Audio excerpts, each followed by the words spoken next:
Good afternoon or good morning, depending on what part of the country or what part of the world you're logging in from. Thank you for joining us. My name is Preston Bucati. I'm a GR with IT Governance USA. Today we're here to talk about penetration testing and how that can support compliance with GDPR, the EU's data privacy regulation. For those in the know, you will be familiar with a variety of other international within the U.S. national laws coming out that are centered around data privacy and cybersecurity, many mirroring the GDPR. So perhaps if you're not located in Europe, you can take some of these learnings and leverage them for your global compliance projects you actually deal with, whether that's India, Brazil, Japan, or for those of us in the United States, a variety of states coming out with data like Ohio, California, and others. So thank you for joining. It's a little bit after the hour and given chance to kind of straggle in and get settled. So with that, we're going to go ahead and get kicked off. Again, my name is Preston Bucati. I'm a consultant with IT Governance USA and talking about how can penetration testing support your GDPR project.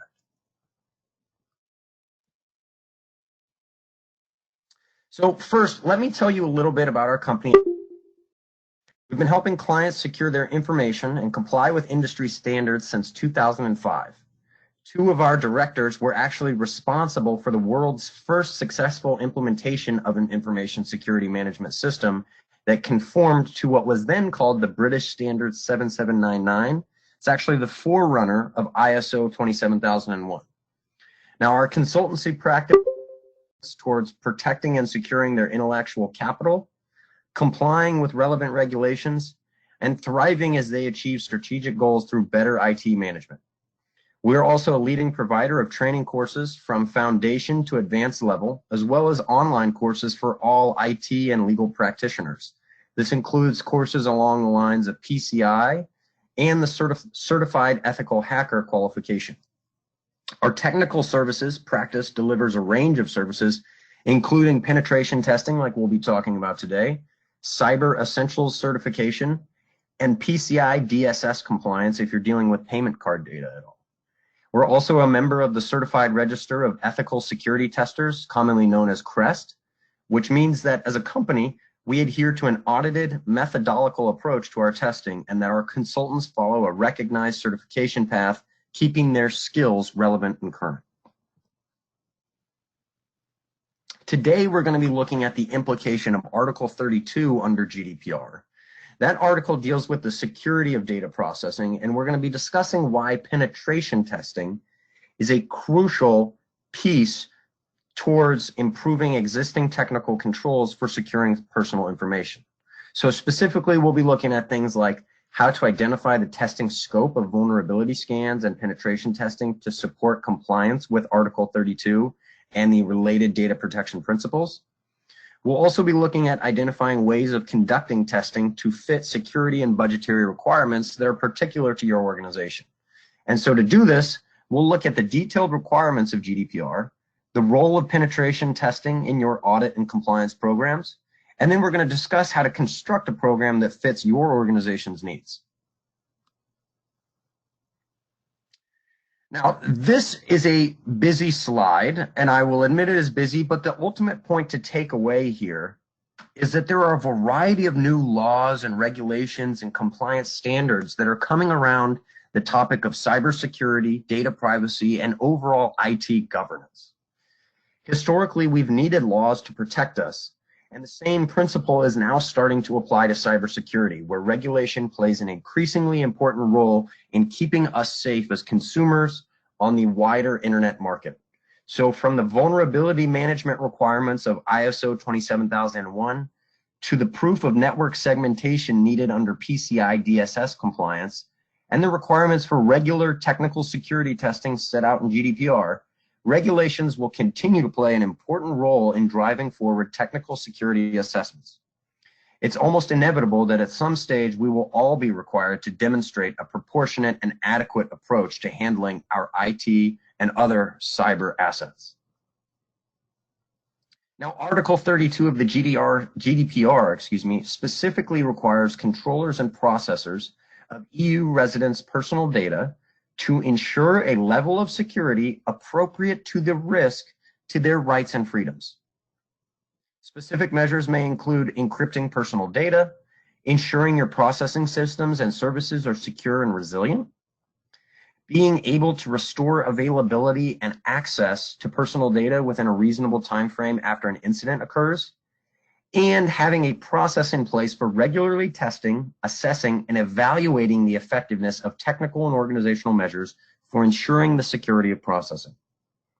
Most organizations will recognize that the greatest threats exist where their systems are exposed to the internet, whether that's through malicious attack or staff misuse, as is sometimes the case. An organization's systems are most likely to be compromised wherever internal systems meet the external environment. Now, although it's possible to completely secure a network, for example, you could put everything on-prem and close it off from the outside world entirely, the reality is that that's not going to work for most organizations. Most organizations need that logical perimeter to be porous to some degree so that they can access services and information over the internet. The tricky thing, though, is that for GDPR compliance, penetration tests are likely a crucial step in securing data under Article 32 because they provide a final end-of-state check to make sure all of the security controls you have in place, or perhaps all of those that are required by your industry or your company, have actually been implemented correctly. And you can think of no shortage of past data breaches where that's exactly what happened. I think of Target as a great example. They actually had a myriad of security controls in place, but they actually weren't effective. Nobody was looking at them. Nobody was reading them. As a result, a massive data breach costing them millions of dollars in fines, lots of senior managers fired as a result of that. Increasingly the case, especially this year with a lot of high-profile data breaches. So penetration tests can be used in the early stage of developing your processing systems or other data processing activities because they'll help you identify potential risks to personal data before you actually turn those systems on and make them live. Now, similarly, Article 35 of the GDPR is related here. You'll see there in the bottom left of your screen, Article 35 of the GDPR requires organizations to carry out an assessment of the impact of planned processing operations on the protection of personal data. Although this will not apply in all situations, it does highlight the need to ensure that the security of processing is implemented at the earliest stages of data. It's not a bolt-on after-the-fact initiative. That's why data privacy by design and default is called out so often throughout the legislation that is GDPR. Now, to get into some more detail here, Article 32 of the GDPR requires controllers and processors of EU residents' personal data to ensure a level of security appropriate to the risk to their rights and freedoms. It describes the technical and organizational measures that organizations should have in place, but unfortunately for us, it's densely written and it uses unfamiliar terms, right? And you can see that language there at the top of the screen in quotes, taking into account the state of the art, the cost of implementation, and the nature, scope, context, and purposes of processing, as well as the risk of varying likelihood and severity for the rights and freedoms of natural persons. The controller and the processor shall implement appropriate technical and organizational measures to assure a level of security appropriate to the risk. Now, much like US-based legislation that's very wordy and undoubtedly it was very expensive for somebody to write, but it doesn't give us much information in the business world. We have no idea what that all means, right? Well, that's hopefully what we at IT Governance hope to provide to you. And so let's walk through Article 32 together. Breaking this down, Article 32 is essentially asking organizations to do three things. The first is to identify the data you process. Organizations need to know what data they're processing before they can actually assess the risk that it poses, right? Not all data poses the same level of risk.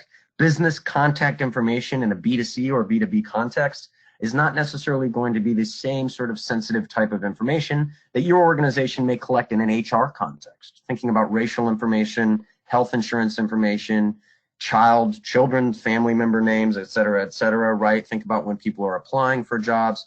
Depends also on the business that you're in. If you're in healthcare, financial services, insurance, you are probably dealing with much more sensitive information.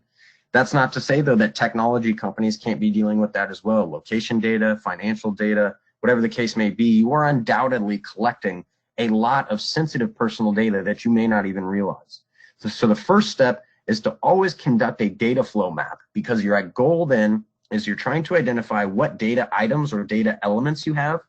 For example, are they names, email addresses, geolocation tags, records, et cetera, et cetera. You also want to understand what format that data is in. Is it in hard copy? Is it an online data entry? Is it a database or a data lake? Where exactly is it sitting, and how difficult will it be to access that information? You'll also want to understand transfer methods. How does data get from point A to point B? Is it hard copy data that's being sent over the mail or on the telephone? Is it internal data being passed around internally through email, IM, or other business communication services? Is it being sent externally over email? Is that email being encrypted? The other thing you'll want to understand as a part of your data flow map is literally, physically, where is the data?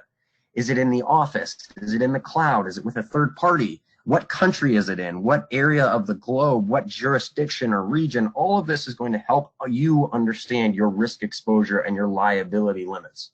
So by conducting a data flow map, this will help organizations understand the nature and scope of data processing, as well as the state of the art. That is, whether the organization is using the most up-to-date technologies and methods, right?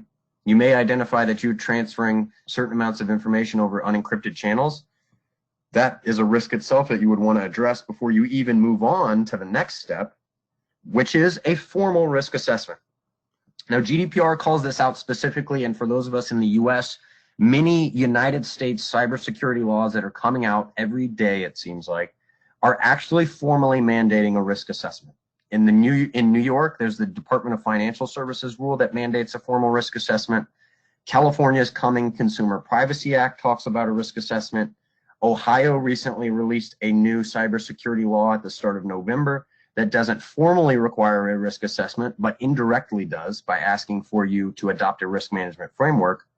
The idea is that organizations can't prepare for every single threat, so they should instead prioritize the biggest threats, right? The biggest, the most important, the most urgent. How do you find out what are the biggest threats, the one where you have to direct your energy and resources?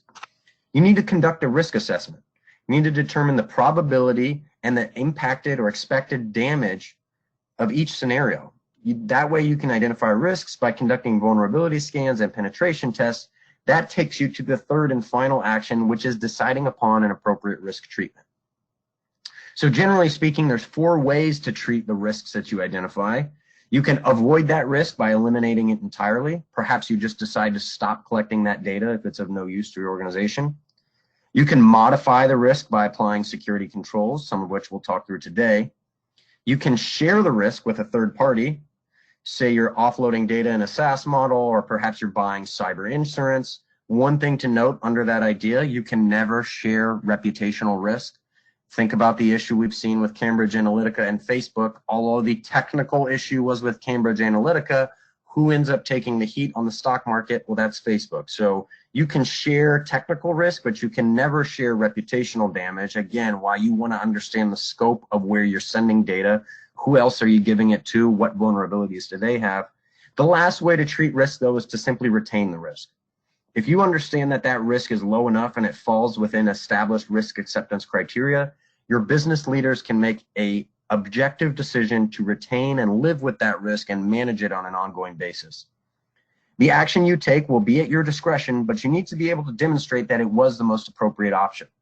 This means documenting your processes and being consistent with your choices time and time again. Penetration testing reports can help here by ranking and rating vulnerabilities and listing the remediation actions necessary according to the scale of the risk and your own company's budget. Now, when it comes to network security, many organizations think that so long as they're patching the operating system, so long as they take care of annual updates, and they have appropriate antivirus software installed, well then, it's job done, right? In doing so, however, they ignore the risk posed by poor server configuration, vulnerabilities in third-party applications, increasingly an issue, and default settings that may well facilitate your use, but also facilitate a remote attack. These are the targets of a vulnerability scan. A vulnerability scan is an automated process that focuses on finding known vulnerabilities, and there are a plethora of tools that will scan your network or applications for vulnerable software or services or applications that might be open to attack. The tool will produce a list of issues rated against a set of default criteria, and it will provide valuable insight in timely fashion to identify significant issues. However, one of the problems with vulnerability scanning is that non-security professionals tend to assume that just because a vulnerability scan has a default rating of medium or low, that it does not pose a risk. That sometimes leads to a false sense of security. Penetration testing can identify ways that even low and medium risk vulnerabilities can be combined and leveraged to compromise networks and gain access to sensitive data. Furthermore, penetration testing will also identify further issues.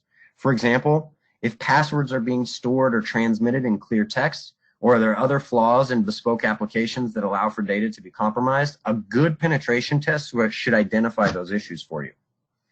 Now, the difference between vulnerability scanning and penetration testing is simply in that word, scanning or testing, right? A scan simply scans your network applications to see what's vulnerable.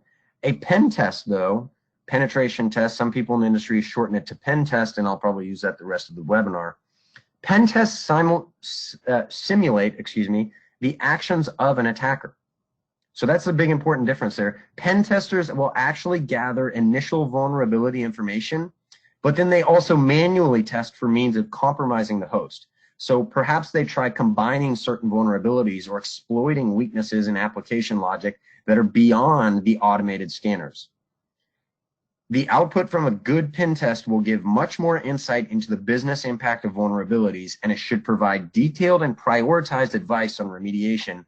That allows you to focus your efforts where they will have the greatest impact.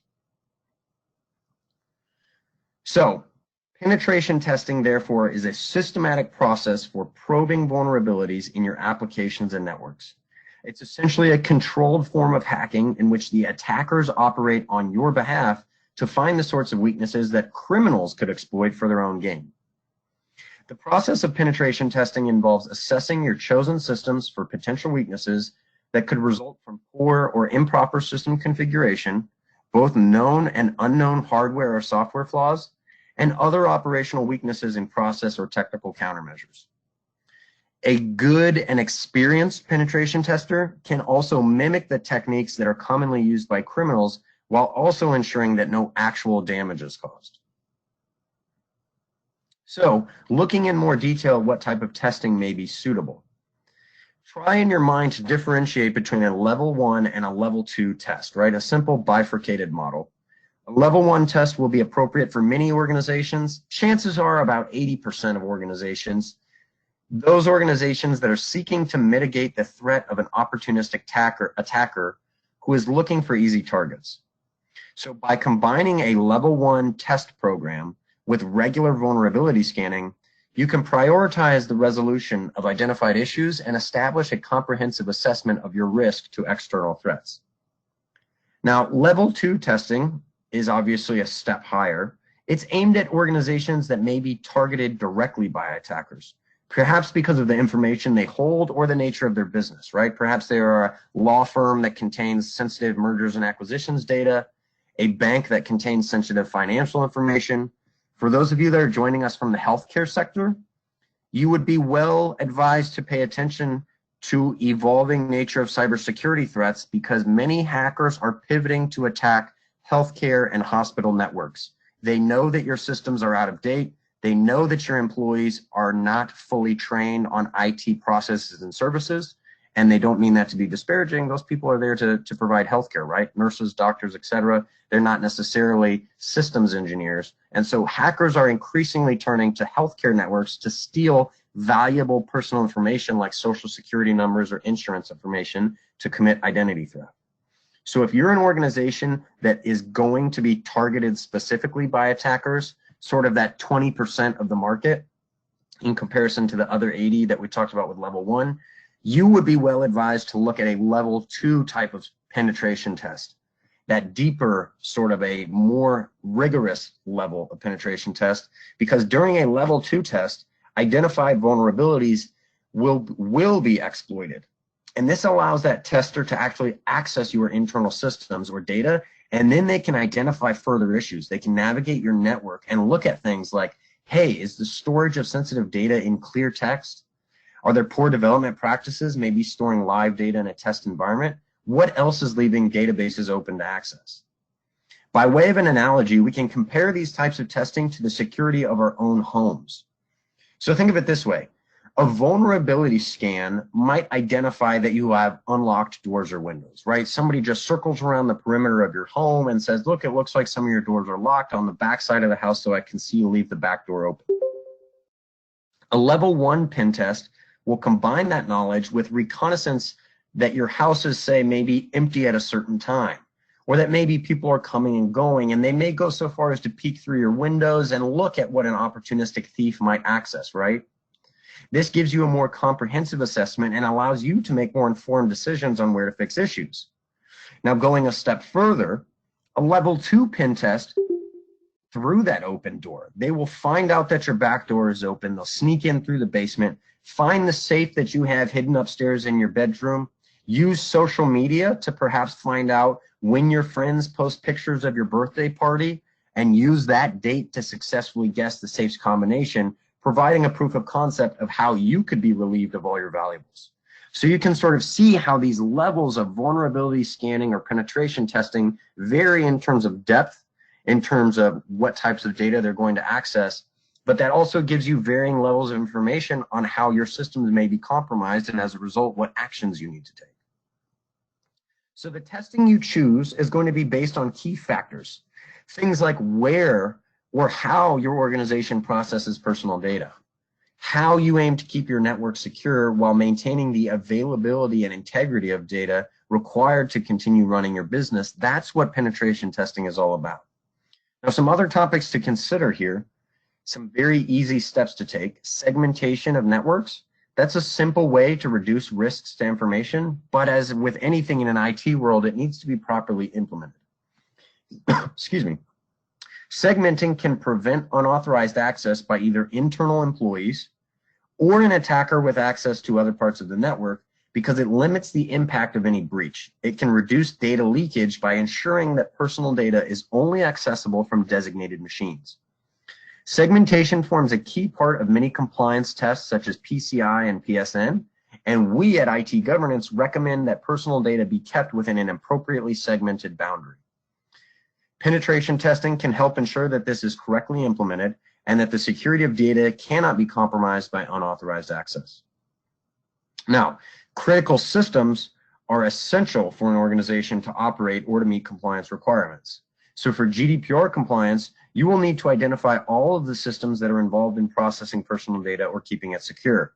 This may include database servers, authentication servers, or any assets that privileged users use to support and manage the data environment. We would recommend a level 2 pen test of these critical systems and their applications. Excuse me. Now on the network layer, network testing assesses the way devices interact either externally or internally. That is, how the network connects to the outside world or how the network protects itself from the inside. Just running an automated tool like a vulnerability scanner will not satisfy an organization's needs for penetration testing here. The critical penetration testing goals under the network layer are to verify that only authorized services are exposed at the data environment perimeter, and it assesses any vulnerabilities that could allow an attacker to gain access. More involved network testing will also attempt to bypass authentication controls in order to identify and demonstrate the actual real risk that is posed by your vulnerabilities. Now again, a level 2 pen test of your critical systems may be required, but once segmentation has been shown and we can sort of differentiate between the regular systems and the critical high value assets, then perhaps only a level 1 test of peripheral systems may be adequate. Now things change a little bit at the application layer. Web applications pose a significant risk to organizations because they provide an additional point of access to networks and information systems. Application layer testing will focus on securing weaknesses in applications such as SQL injection and cross-site scripting. The type of testing should again reflect the data that you hold or the type of data that's being accessed by that web application. Many systems will benefit from an initial level 1 test to identify key vulnerabilities, and then extending that to a level 2 test in some areas to verify that your more sensitive systems have been additionally secured.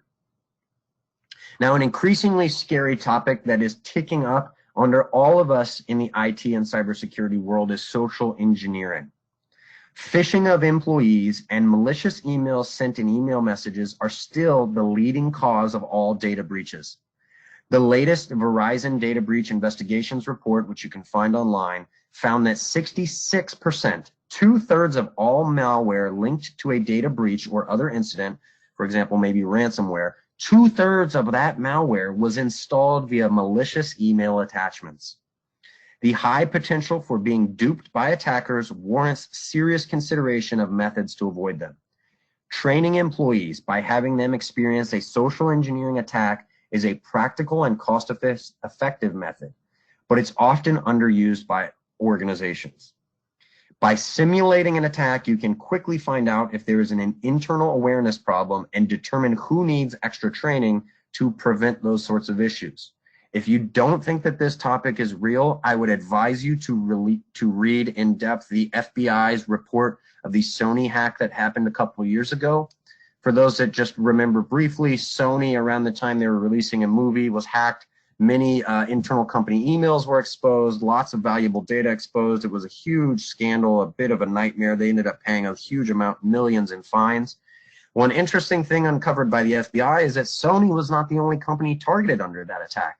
Yes, the movie production company, Sony, was targeted, but also the movie distributors like AMC movie theaters. Fortunately for AMC, they engaged in a level of sufficient employee training that when people received those phishing emails, AMC employees knew not to click on those suspicious links. Sony employees did not know that, and as a result, we are still talking about them 3 years later, whereas AMC, no big deal, right?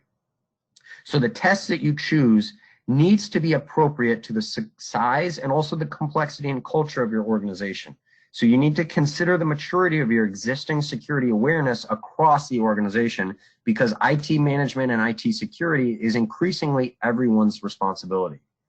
Physical access tests can also be used to determine how successfully your employees will police the actual workplace. If they're willing to challenge unrecognized visitors or users and prevent unescorted access according to internal policies. The idea that someone would socially engineer, pretend to be someone who they're not, and walk into your office and steal things right directly off of the network. Now, as a starting point, we recommend that you ask some very basic questions that will help identify the storage of personal data, who and what systems have access to it, and the security controls that will need to be validated as a result. So to start, does your company require external infrastructure and web application testing? If your organization allows access to personal data through a web app or risk exposure through any externally facing systems, then these should be included in the scope of your testing. It's also advisable to test web apps or systems that transmit data across any shared databases. And you should also test other systems, such as VPNs and mail servers, if they are found to store data or allow access to the internal network. Increasingly important as these office communication tools are allowed to work together. So if you've got Office 365 and you know that Outlook is sharing data with Azure or SharePoint, you'd certainly want to test how that data is being transferred between the two applications to make sure they're all secure.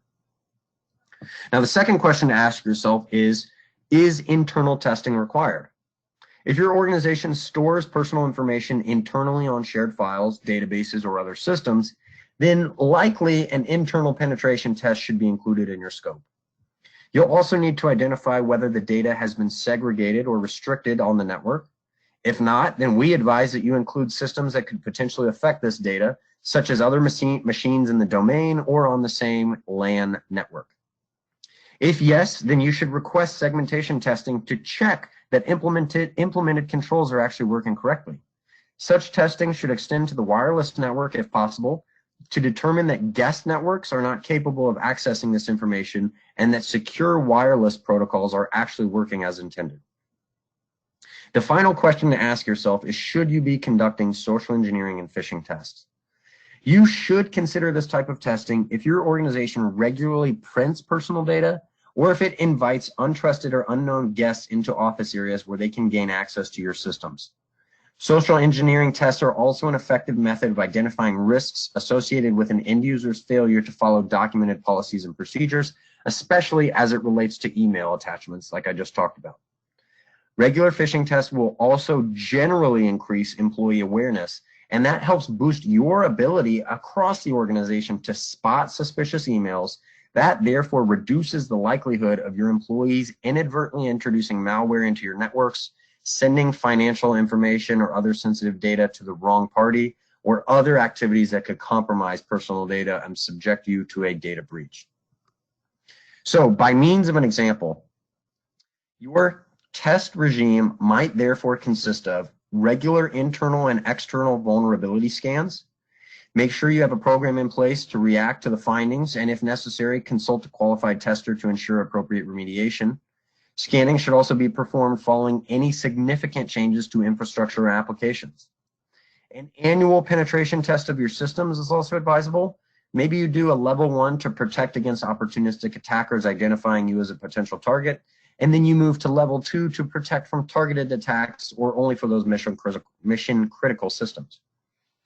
Annual internal testing to ensure that networks and applications are adequately segmented to both reduce the insider threat and limit potential impact should a breach occur should also be conducted. And finally, staff awareness campaigns, including social engineering testing and regular simulated phishing attacks, should be conducted to ensure that your employees are constantly aware of threats and your security policies in responding to those threats. So although a great deal of technical effort is applied during a pen test or a vulnerability scanning and subsequent analysis, the real value of any good penetration testing service is in the report that's provided back to you and the subsequent briefing that's provided to your key stakeholders. So this report will not only provide a prioritized list of the vulnerabilities that were identified and the recommended actions you need to take to fix those issues, but it should also give you insight into next steps that help you assess the commercial risk and focus your security expenses where they can have maximum impact. So should you decide to use IT governance for pen testing, following any of our tests, you will receive a report on the activities that were conducted, covering the scope of what was tested and listing exact IP addresses and URLs, along with the employed methodology and the types of tests that were performed. We then go a step further to identify the security issues we found, along with the business risk that they represent and a method of resolving each issue. You will also receive advice on other related findings, such as how to improve your overall security posture and processes. This information will help your organization take any necessary steps to secure personal data in line with GDPR, reducing both the likelihood and potential impact of a future breach. So, what do we find when we're pen testing for our clients? Over the past 12 months, our client tests have uncovered on average 11 critical or high-risk vulnerabilities. These are issues within an application or system that can allow an attacker to gain full control and execute their own system commands or exfiltrate sensitive data belonging to other users. So something to consider there, and as we continue to evolve and do more of this work for our clients, we evolve our own understanding, but we are basing our findings and analysis on what we've seen compared to your industry competitors or others out there in the market. Now, managing and maintaining compliance with GDPR requires a security infrastructure that can monitor and control the use and movement of personal data, identify the users who access or process personal data, restrict access to only those users who need access, and render the data unintelligible to any unauthorized user. Article 32 of the regulation requires organizations to implement technical measures to ensure data security. Although the article gives examples of security measures, it does not provide a comprehensive list, so organizations are left to find, implement, and revise effective security measures in light of the rapidly changing information security threat landscape. Understanding what you need to protect, its value to you, its importance to an attacker, and the impact of its loss in terms of operational, financial, and reputational damage, all of those things will help you determine an appropriate level of expenditure on IT security and IT protection. By following this approach, you'll be able to develop a testing strategy that will prioritize protecting your most vulnerable assets from your most significant threats. By combining frequent low-level vulnerability scanning with regular level 1 pen testing of your estate and level 2 testing of your critical systems and assets, you can ensure optimum return on your IT investment. Now, our core fixed cost packages are ideal for small and medium-sized organizations or for those organizations that have no prior experience in security testing. For those with more complex objectives or those organizations that require more detailed exploration of complex or sensitive environments, our technical services team can provide additional expertise through calls or on-site meetings. You can get in contact with us either through the website or by giving us a call as seen on the final slides remainder today. But I'll go on with some final slides here. This is a breakdown briefly of the type of training and services we provide. So going beyond IT scanning, vulnerability scanning, and penetration testing, IT governance can help you with staff awareness campaigns or other training initiatives. If you want general staff training all the way down to specified training on topics like the EU GDPR, ISO 27001, or evolving and pending US cybersecurity laws, we can help you with those activities. In-house training options are available. We also have external options along with online courses, whatever can be tailor-made to suit the needs of your organization. We also have a variety of consultancy and self-help materials. So whether that's toolkits and documentation templates to help you get started on your IT compliance journey, all the way to on-site hand-holding with the help of our expert consultants, we're ready to do anything and everything to help secure your systems, understand your risk exposure, and begin protecting your critical assets so that you can not only give a level of assurance to your board of directors or shareholders on your level of compliance, you can give a level of assurance to your business partners, including customers and suppliers, and you can meet your legal obligations regardless of what law applies to you. Now, your next steps are outlined here. You're welcome to contact us for more information, but we hope that this webinar has provided value in the sense that you've learned a little bit more about the difference between vulnerability scanning and penetration testing, the various levels of penetration testing that can be purchased or sought out on the market, ideally what those services should provide to you, whether you choose to purchase them from ITG or others. We recommend you reference these slides and make sure that you are leveraging the services that you purchase from any vendor to make sure you're getting the value from that. You really want to identify your critical IT vulnerabilities and threats. You want to tie those down to your assets and start to articulate your risk response. Over time, we or others can help you in building a process around strengthening cybersecurity, and IT governance would be happy to advise you on that process because we've advised clients around the globe in both private and public sectors on implementing secure IT infrastructure and meeting compliance obligations with laws like GDPR, PCI, the California Consumer Privacy Act, HIPAA, or others, again, regardless of what industry or area you operate in. Now, with that, I'd like to open a chance for questions. I appreciate everybody joining us on the call today. If there are any questions, feel free to type them into the chat box.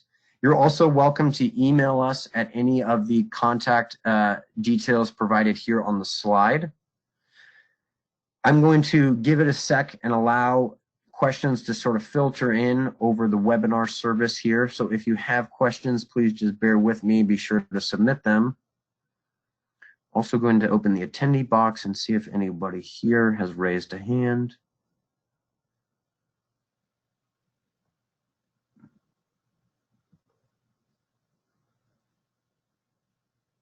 Again, if there are any questions, feel free to type them in the chat box in your webinar portal. You're also welcome to reach out to us at the end of this call. While we're waiting for questions to come in, something I'll mention briefly. At the end of this call, you should receive a note thanking you for joining, along with a copy of the slide deck. At some point later, we plan to release a copy of this webinar video so you can re-watch it at your leisure, perhaps fast forward to the important bits that you found valuable, maybe that breakdown of level 1, level 2 pen testing. Ideally, also, we'll be sending out a survey to understand not only whether you found these webinar information valuable, but also to understand your risk exposure and your approach to IT security. We love to understand what the market is doing in this area, especially as we participate with an increasing number of clients in the US. And as people in the US come around to IT cybersecurity laws, how are these organizations adapting to the legal landscape, both nationally and internationally? Always an interesting thing for someone like me to understand. So if you're interested in discussing this topic in more detail, reach out, shoot me a note, email, pick up the phone and call, find me on LinkedIn. I'm happy to talk to you at length about what IT governance can do for you on top of just the evolving state of cybersecurity law in the US. We'll have a poll that's conducted here as soon as we conclude the webinar, so you're welcome to submit feedback on whether you found this information valuable. That helps us improve these ongoing learning courses so that we can continue to educate you on the evolving nature of cybersecurity law and the subsequent IT requirements that are necessary to be implemented at an organization. With that, there don't seem to be any questions at this time, so I'm happy to allow us a little bit of additional time here. I realize we're ending a little bit early, and for those of you across the United States, maybe that means a little extra lunchtime. Go ahead, grab an extra coffee. I won't tell anyone at your organization. But I want to thank you all for joining. Again, we find this information to be of extreme value, not only to our customers and our business partners, but also to us as a company. IT governance is operating in the same space as you all. So we are dealing with cybersecurity laws, and we like to tailor our approach to help fit our organization and the needs of our customers and partners. So if you're interested in learning more about cybersecurity laws, perhaps it's California's coming Consumer Privacy Act, perhaps it's Ohio's Senate Bill 220, New York Department of Financial Services rule, FedRAMP, FINRA, HIPAA, others, feel free to reach out. We're happy to talk to you about cybersecurity laws. We're happy to talk to you about IT security practices and other compliance obligations. You can sign up for future webinars on the webinar section of our website listed here. So if you go to itgovernance.usa.com and navigate to the webinar section, you can see more information about our upcoming webinar series. Sign up in advance. For those of you that are dropping off of the call, again, thank you for joining. A poll will be sent out afterwards along with the materials. Thanks once again, and we'll talk next time.